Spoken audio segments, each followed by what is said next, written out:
Hello, everyone. How are you doing today? I'm going to talk to you about people pleasing. Now, many of us have grown up to believe that we are only as good as what others feel about us.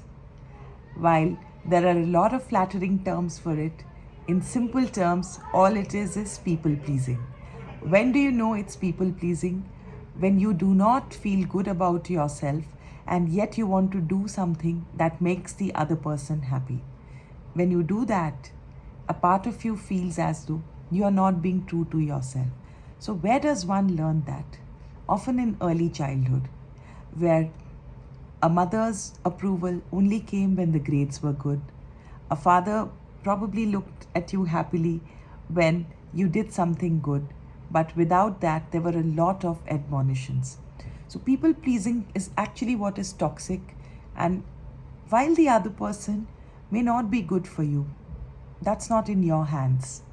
What's really in your hands is first looking at what is it that makes you reach out to another and do things for another without realizing the cost that it's actually being borne by you.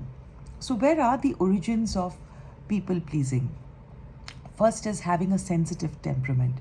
Temperament is our basic way of being and how we react to situations and how we process information.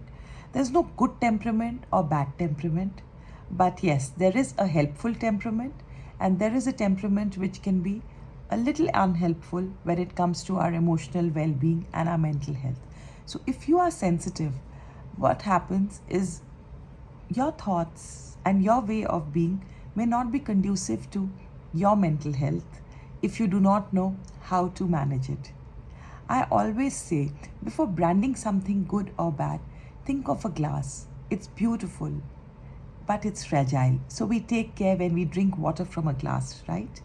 Do the same. If you realize that there is a sensitive temperament, you need not feel bad about it.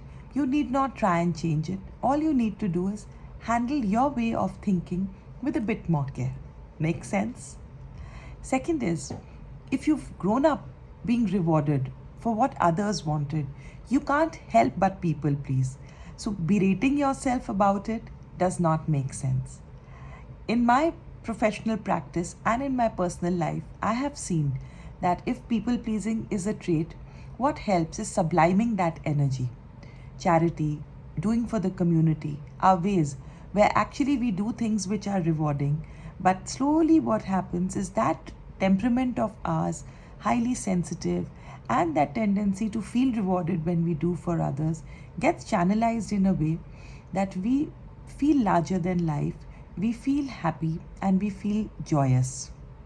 But when we are completely dependent on our relationships and we don't think for ourselves as we do in people pleasing, what really happens is our sense of self worth gets damaged, our dependency grows up, and bit by bit resentment builds up inside because we expect the other person to cater to us. I hope these tips on people pleasing were helpful to you. I would love to know. Do share your comments in the comment section below. Have a great day.